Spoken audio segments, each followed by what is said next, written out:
ఉండవచ్చు, కానీ మనందరికీ కూడా దేవుడు ఒక్కడే. మనందరికీ కూడా దేవుడు ఒక్కడే. దేవుడికి స్తోత్రం కలుగునుగా. ఆ అన్నదమ్ములు విడిపోయిన తర్వాత కూడా ఒక్క కుటుంబంగా గుర్తించబడడానికి కారణం తండ్రి ఒక్కడే అయితే, మనం డినామినేషన్ల సిద్ధాంతాల పేరిట వేరువేరుగా కనబడుతున్నా సరే మనకు కూడా దేవుడు ఒక్కడే. మనమందరము దేవుని కుటుంబం. ఆమేన్. ఇంకొక చిన్న పని చేయండి. మీరు స్తుతించిన ప్రతిసారి మీరు చెయ్యొద్దండి. సేవకులము విశ్వాసులు అందరం కలిసి చిన్న పిల్లలం అయిపోయి దేవుని సన్నిధిని అనుభవిద్దాం. ఎందుకంటే మనం ఎవరమైనా ఎంతటి వారమైనా ఆయనకు పిల్లలమే. ఒక సామెత ఉంది కదా, ఢిల్లీకి రాజైనా తల్లికి కొడుకేనంట. కాబట్టి మనం ఇక్కడ ఎవరమైనా సరే ఆయన పిల్లలం కాబట్టి ఆయన తన దాసుని వాడుకొని మాట్లాడేటప్పుడు మనం హృదయమంతటితో స్తోత్రం అర్పిద్దాం. చెయ్యెత్తడం వల్ల ఒక సూచన, నన్ను నేను తగ్గించుకుంటున్నాను, నిన్నే హెచ్చిస్తున్నాను తండ్రి అని మనల్ని మనం తగ్గించుకోవడానికి పని చేయాలి. మనం దేవునికి స్తోత్రం కలుగునుగాక. ఆమేన్. కాలం గడుస్తున్న కొద్ది దేవుడు మనకు అనుభవాన్ని, జ్ఞానాన్ని, బుద్ధిని అనుగ్రహిస్తూ ఉంటాడు. మన స్థాయిని ఆయన హెచ్చిస్తూ ఉంటాడు. అందుకే నేను ఎప్పుడు అంటాను, ప్రతిరోజు నేర్చుకుందాం, ప్రతిరోజు మార్చుకుందాం, మనం భక్తులం అయిపోతాం. ఆమేన్. ఈరోజు క్రైస్తవ సమాజంలో అవగాహన అనేది కొంచెం లోపించింది. తమకు తెలిసిన దానికంటే ఇంకొకటి గొప్పది అని చెప్తే ఎవరు ఒప్పుకునే పరిస్థితులు లేరు. అందుకే ఈ రోజుకి విభేదాలు, అభ్యంతరాలు అలాగే ఉండిపోయాయి. అందుకే నేను మొదట చెబుతున్నాను, మనమందరం ఆయన కుటుంబం, మనమందరం ఒక్క కుటుంబం. కేవలం మనకున్నది ఆలోచన పరమైన డిస్టర్బెన్స్ మాత్రమే. మనం ఆయన రక్తము చేతే రక్షించబడ్డాం, ఆయన ఆత్మ చేతే నడిపించబడుతున్నాం. దేవునికి మహిమ కలుగునుగాక. ముందు గుండెల నిండా ప్రేమ నింపుకోండి, ఆ తర్వాత బుద్ధి నిండా, మనసు నిండా జ్ఞానం నిండుతుంది. జ్ఞానం నింపబడి, సిద్ధాంతాలు నింపబడి, సబ్జెక్ట్ అంతా మైండ్లో పెట్టుకొని ప్రేమ లేదనుకోండి, ఏంటి లాభం? పౌలు భక్తుడు అన్నాడు, ప్రేమ లేనివాడు వ్యర్థుడు, ప్రేమ లేనివాడు వ్యర్థుడు అంట. నీకెంత జ్ఞానం ఉన్నా, ఎన్ని రకాల డిగ్రీస్ చేసినా, బైబిల్ గురించి నువ్వు ఎన్ని రకాల సబ్జెక్టులు ఎరిగి ఉన్నా, గుండె నిండా ప్రేమ లేకపోతే అది వ్యర్థమైపోతుంది. ఎందుకంటే సత్యము ప్రేమతోనే స్థాపించబడుతుంది. ప్రేమ లేకుండా నా ప్రభు ఏమీ చేయలేదు కాబట్టి మనకు ఆజ్ఞ ఇచ్చాడు, ప్రేమ కలిగి ఉండటకు ప్రయాసపడండి. ఆమేన్. మీకు తెలుసా, ఈ భూమి మీద ప్రేమ కలిగి ఉండడం ఎంత కష్టమో, సహనంగా ఉండడం ఎంత కష్టమో, ఓపికగా ఉండడం ఎంత కష్టమో తెలుసా? అక్కడే తెలిసిపోతుంది మనం భక్తులమో కాదో, భక్తి చేస్తున్నామో లేదో, ఇంకా భక్తిహీనత ఏమైనా ఉందా. అవును, మనం గర్వపడకుండా ఉండాలి. కొందరు ముఖంలోనే తెలిసిపోతుంది. అవగాహన లోపం అంతే. కొందరు ముఖంలోనే తెలిసిపోతుంది గర్వం. నేనేమనుకున్నావు, నా స్థాయి ఏమనుకున్నావు. అలాగా మా బంధువు ఒక ఆయన ఉన్నాడు. మేము అనుకోకుండా ఒకసారి మా బంధువుల దగ్గరికి వెళ్ళినప్పుడు అందరూ నా దగ్గరకు వచ్చి వందనాలు చెప్పి సంతోషిస్తున్నారు. నాన్న, మా ముందే చిన్నప్పుడు నువ్వు ఎలా ఉన్నావు, ఈరోజు అసలు నీ పేరెత్తడానికి కూడా మాకు భయం వేస్తుంది, ఎంత గొప్పగా నా ప్రభువు నిన్ను వాడుకుంటున్నానని నాకు తెలిసిన పరిచయస్తులందరూ. ఒక ఆయన మాత్రం అలా ఉన్నాడు. నేనే వెళ్ళి, వందనాలన్న, ఎలా ఉన్నారు, బాగున్నారా, చాలా రోజుల తర్వాత కనబడుతున్నారంటే బాగున్నాను అంటే ఆయన ఏంటంటే, ఆయన ఉద్దేశం ఏంటి, నువ్వు నాకు చాలా ముందు నుంచి తెలుసు, గొప్ప ఏంటంట అని. మనిషి గొప్పోడు కాదు, మనిషి చేసే సేవ గొప్పది. అదే దేవుడు దీనులను వాడుకుని గొప్ప కార్యాలు, సూర్యకార్యాలు చేయించాడు. దానికి మనం తల వంచుతున్నాం. దేవునికి స్తోత్రం కలుగునుగాక.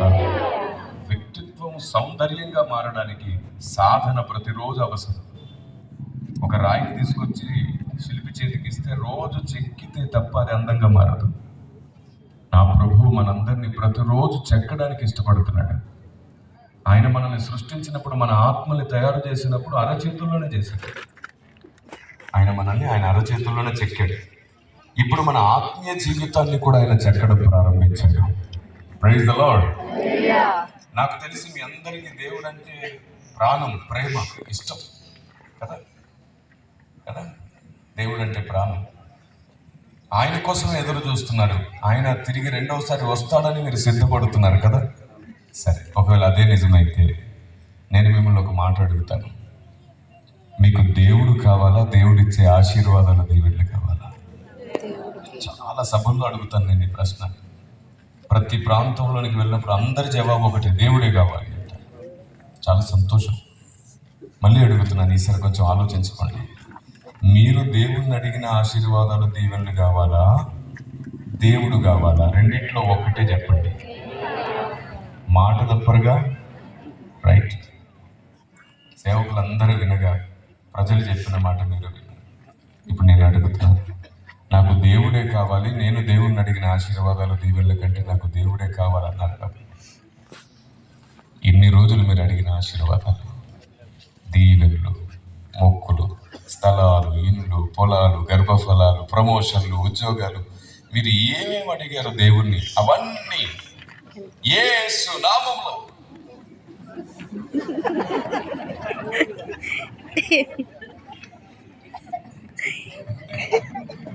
ఈ రోజు నుండి నెరవేరకపోయినా పర్వాలేదు కానీ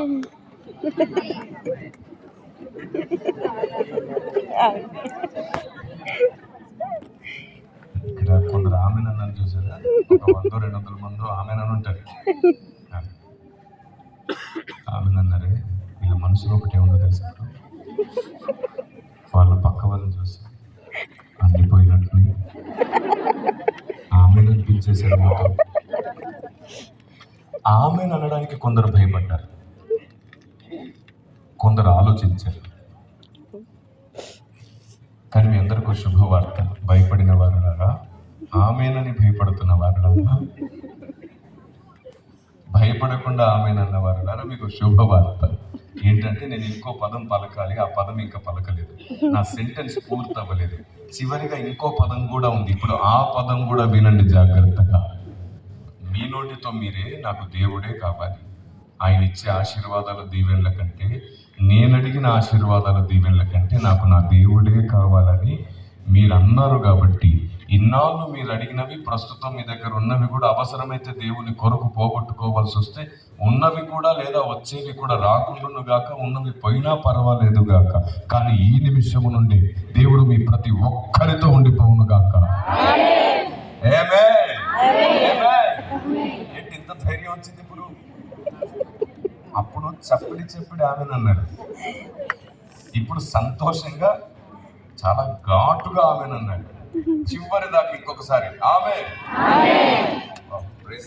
ఇంకొకసారి గట్టిగా. సాతానికి భయం కలిగించేటట్లుంటుంది మనం ఐక్యతతో స్తుతిస్తే. ఎందుకు ఇంత ధైర్యం వచ్చింది? ఎందుకు ఇంత ఖచ్చితంగా ఆమెనన్నారు? మునుపేమో కొంచెం తడబడుతూ చెప్పడిగా ఆమెనన్నారు. ఇప్పుడైతే ఏ తడబాటు లేదు, ఏ సందేహం లేదు. ఇప్పుడు చాలా ఇష్టంగా మీరు ఆమెనన్నారు. కారణం ఏంటో తెలుసా? మీ మనస్సాక్షి, మీ అంతరంగం, మీ భక్తి జీవితం ఏమని కోరుకుంటుందో తెలుసా?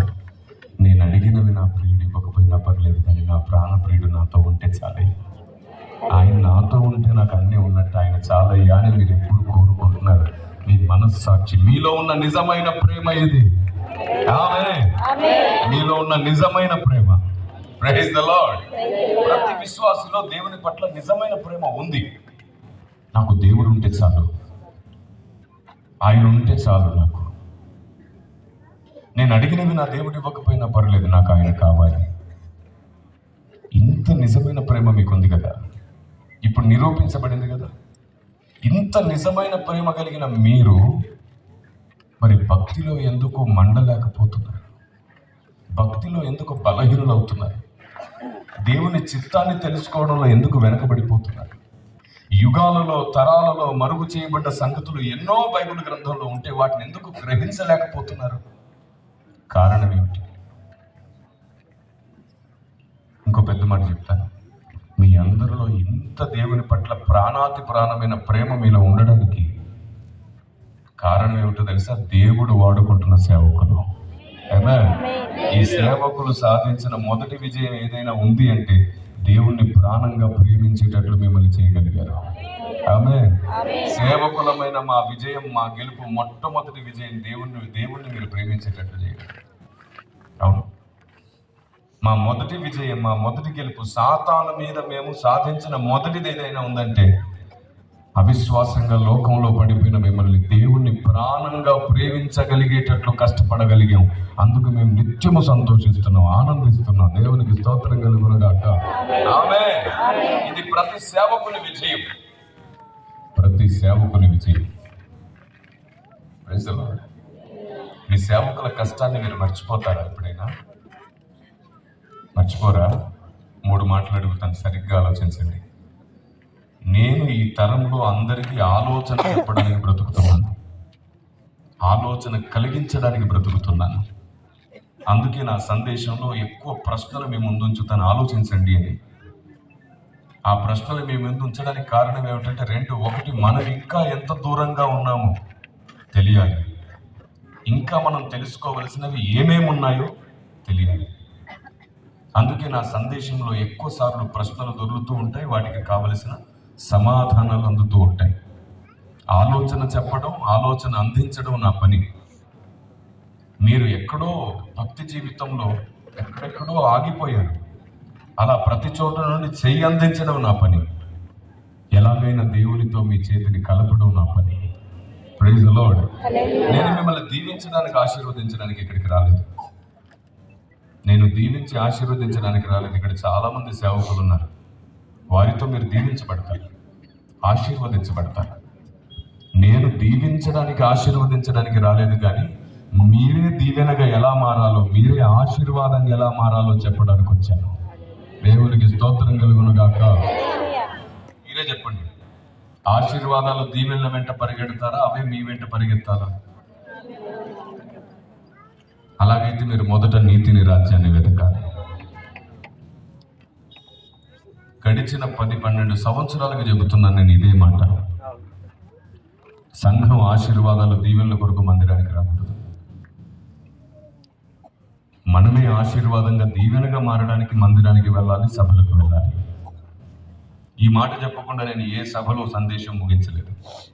ప్రతి సభలో చెప్తాను నేను, ఆశీర్వాదాలు, దీవెనల కొరకు మనం మందిరానికి రావద్దు, మనమే ఆశీర్వాదంగా మారుతాం.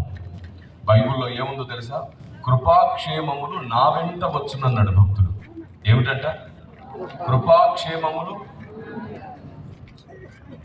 కానీ మనం వాటి వెంట పరిగెడుతున్నాం. అందుకే మనకు దేవుడు అర్థం కావట్లేదు. ఆయన మనకు తండ్రి. మీరు అడగనక్కర లేకుండానే మీకు అక్కరగా ఉన్నవేవో ఆయనకు తెలుసు. మీరు అడగనక్కర లేకుండానే మీకు అక్కరగా ఉన్నవేవో ఆయనకు తెలుసు. కానీ మీరు ఎంత అడిగినా అర్థం కాకుండా మిగిలిపోయేది ఏదైనా ఉంటే అది దేవుని జ్ఞానం. అది పరిశుద్ధాత్మ దేవుడే మనకు బోధించాలి. మనం బ్రతుకున్నప్పుడు నేర్చుకోవలసిన ప్రతి దాన్ని ఖచ్చితంగా నేర్చుకోవాలి. మీకు తెలుసా, మనకంటే ముందు బ్రతికిన ఎందరో భక్తులు నేర్పిన భక్తిని కూడా మనం ఇప్పుడే నేర్చుకోవాలి. Praise the Lord. దేవుడు ఎవరెవరిని వాడుకుంటున్నాడో అందరి దగ్గర నుండి మనం సమకూర్చుకోవాలి దేవుని జ్ఞానాన్ని. అది చాలా అవసరం.